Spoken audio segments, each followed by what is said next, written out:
Darmawan, Tim Liputan Kompas TV.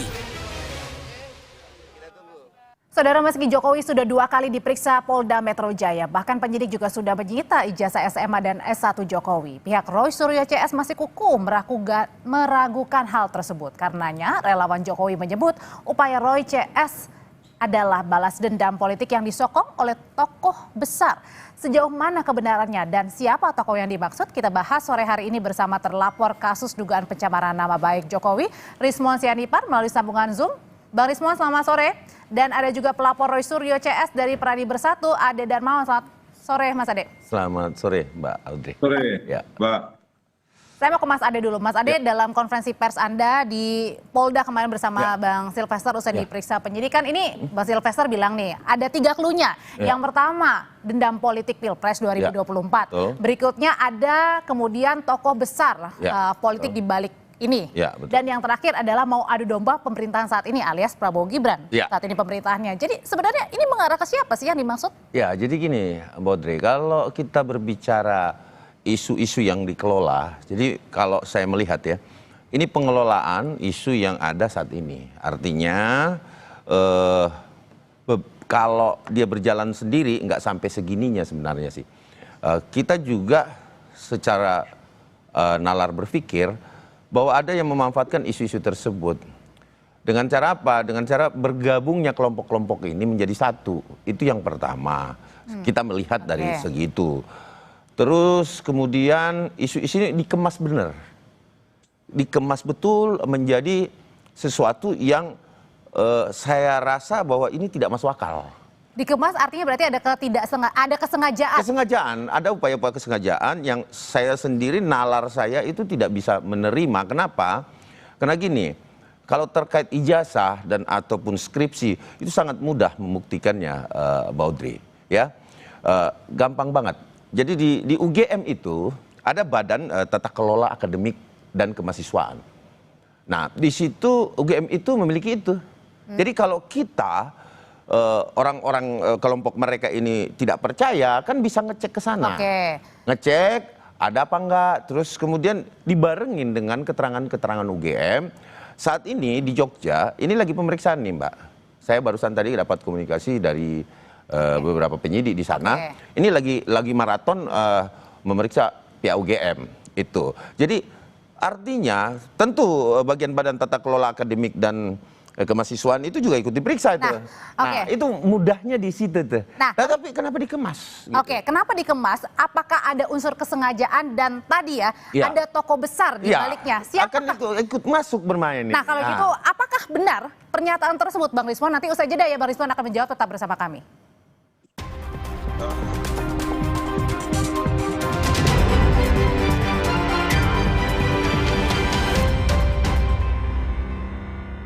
Menangkan 5 tiket nonton langsung Indonesia di Amerika. Dukung Indonesia mengukir sejarah baru. Aku sering melihat galon cuci ulang disimpan di tempat yang kotor. Jujur takut, bersih nggak ya untuk anak dan keluargaku? Kami mengerti kekhawatiran ibu. Untuk itu, Le Mineral menggunakan galon yang selalu baru agar terjamin kebersihannya. Le Mineral. Menangkan 5 tiket nonton langsung Indonesia di Pentas Dunia 2026 Amerika. Pemenang akan segera dipilih. Jangan sampai ketinggalan. Segera beli 5 bungkus kopi luwak apa saja. Upload ke sosial media, tag @kopiluwak_official. Dukung Indonesia mengukir sejarah baru. Menangkan 5 tiket nonton langsung Indonesia di Pentas Dunia 2026 Amerika. Beli 5 bungkus kopi luwak limited edition, foto 5 kemasan dan struk asli. Upload ke sosial media, tag @kopiluwak_official. Dukung Indonesia mengukir sejarah baru. Aku sering melihat galon cuci ulang disimpan di tempat yang kotor. Jujur takut, bersih nggak ya untuk anak dan keluargaku? Kami mengerti kekhawatiran ibu. Untuk itu, Le Mineral menggunakan galon yang selalu baru agar terjamin kebersihannya. Le Mineral.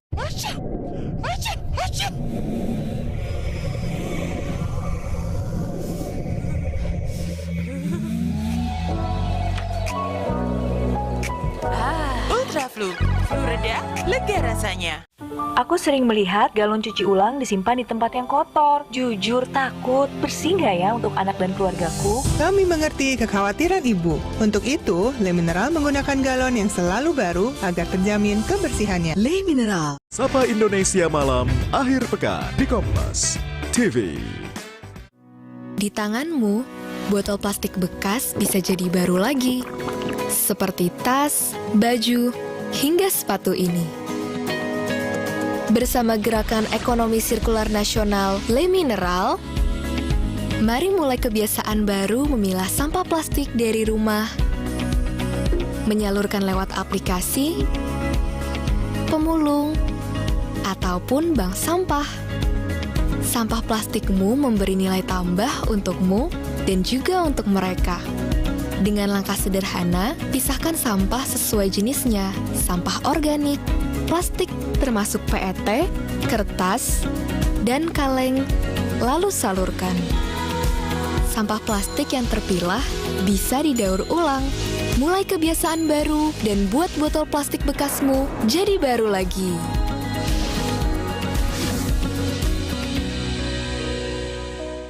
Blora bukan hanya tentang kayu jati dan tanah yang kaya, tapi tentang semangat membangun dari akar oleh warganya bersama pemimpinnya. Di balik wajah yang tenang, tersimpan visi besar, bersama-sama membangun Blora yang maju dan berkelanjutan. Lebih dekat dengan Blora. Sesarengan Bangun Blora, maju dan berkelanjutan, bareng Mas Arief. Sabtu 26 Juli, pukul 2 siang, di Kompas TV. Dipersembahkan oleh... Aku sering melihat galon cuci ulang disimpan di tempat yang kotor. Jujur takut, bersih nggak ya untuk anak dan keluargaku? Kami mengerti kekhawatiran Ibu. Untuk itu, Le Mineral menggunakan galon yang selalu baru agar terjamin kebersihannya. Le Mineral. 60 menit Special Report setiap minggu pukul 6 petang di Kompas TV. Aku sering melihat galon cuci ulang disimpan di tempat yang kotor. Jujur takut, bersih nggak ya untuk anak dan keluargaku? Kami mengerti kekhawatiran Ibu. Untuk itu, Le Mineral menggunakan galon yang selalu baru agar terjamin kebersihannya. Le Mineral. Dipo, investigasi setiap Senin pukul 8:30 malam.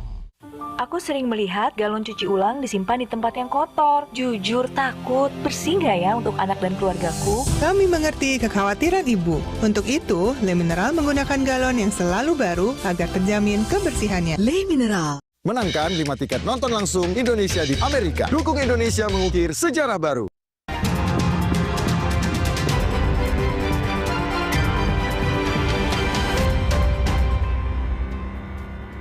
Menyambung pertanyaan saya sebelumnya, Bang Rismon, Mas Ade dan kawan-kawan ini menduga bahwa ada tokoh besar di balik isu ijazah Jokowi ini. Siapa sebenarnya tokoh besar? Apakah benar hal tersebut?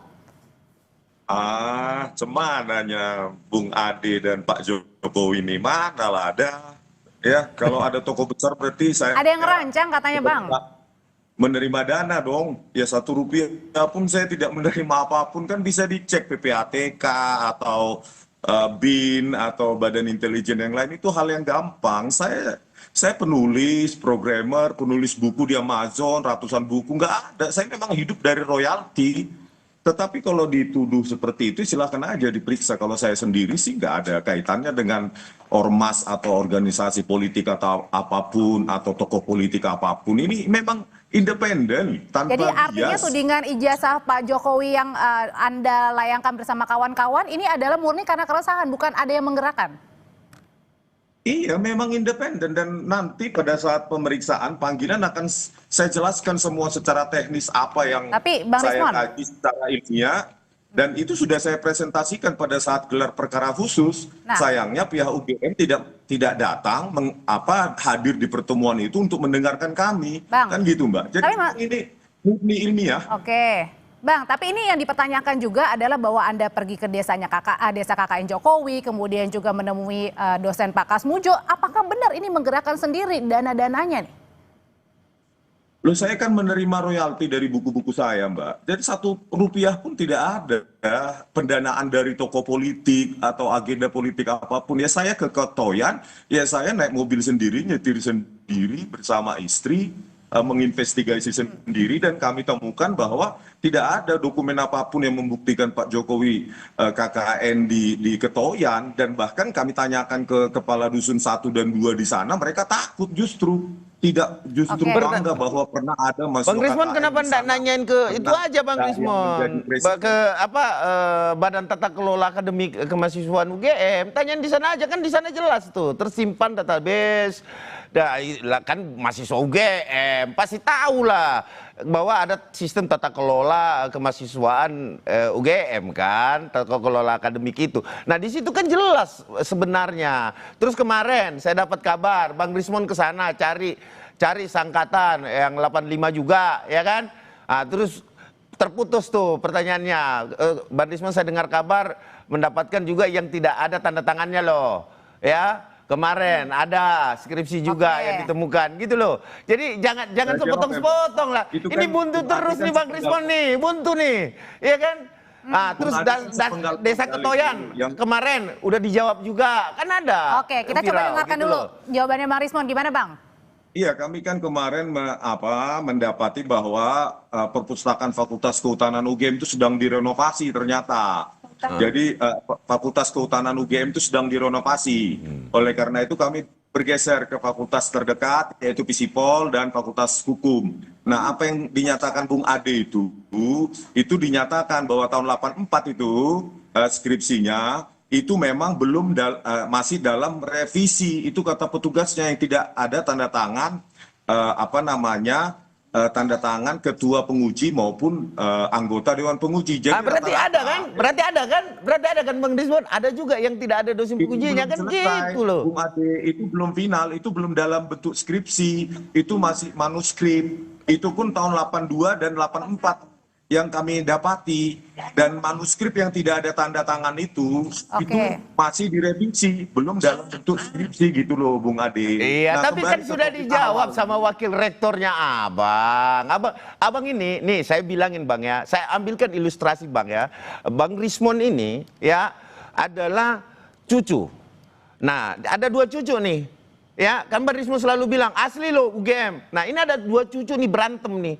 Satu neneknya itu adalah UGM, melahirkan anak namanya fakultas apa di UGM Bang Rismon?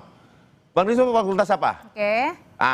Fakultasnya Bang Rismon, Fakultas Kehutanan. Jadi apa Mas Ade? Nah, bahwa saya mau menyampaikan di sini ini ada anak nakal yang lahir satu ibu sama-sama anak UGM meributkan kakaknya, tantenya yang di sebelah, karena sama-sama ini cuman beda fakultas saja, sama-sama UGM. Satu kehutanan, Bapak Insinyur Joko Widodo, dan Bang Rismon mungkin universitas apa di situ, fakultas apa Bang Rismon, saya nggak terlalu tahu. Gitu Nah, ini dia meributkan sama-sama anak UGM, jadi bingung kita bahwa sebenarnya kalau kita mau melihat secara adil ya, nanya aja ke UGM-nya. Karena tidak ada konfirmasi yang paling valid selain UGM, karena ahli juga Mbak. Bentar, dikit lagi, bahwa ahli juga itu nanti nanyanya ke sana setelah di pengadilan nanti gitu loh.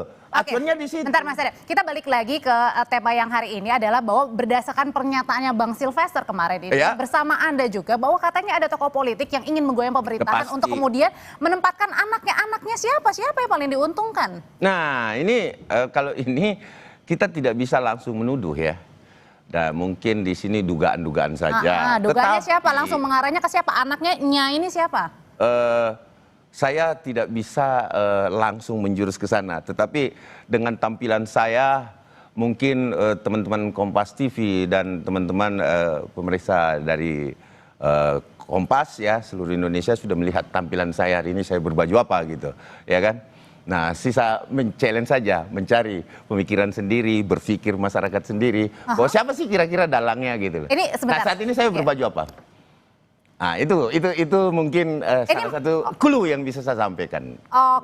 Berarti antara clue-nya ini adalah biru. Saya sekarang tampilannya seperti ini. Saya coba lempar ya kalau gitu ke Bang Rismon. Bang Rismon ini katanya ada dikasih kisi-kisi, ada clue-cluenya. Nah, sebenarnya apakah benar tudingan-tudingan bahwa ada tokoh politik ini ada yang ingin menggoyang pemerintah untuk kemudian ini menempatkan anaknya?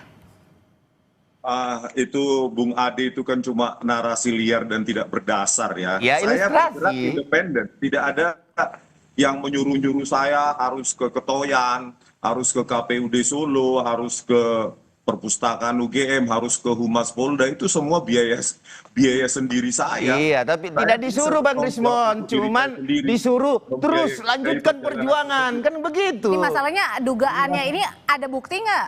Ya maksudnya mungkin tidak disuruh Mbak, artinya disuruh-suruh diperintahkan itu nggak mungkin. Tetapi kalau diberikan semangat, ayo dong, terus dong. Nah, itu pasti saya rasa itu sering terdengar di telinga Bang Rismon ketika dia berkumpul dengan kelompok-kelompok yang lain. Ayo dong, terus pasti gitu. Sementara database yang dipegang kan zong. Kalau saya bilang memaksakan penelitian yang minus. Kalau minor, Bang. Gimana Bang Rismon? Gantian bicara dulu dong, ini Bung Adi menguasai banget ya.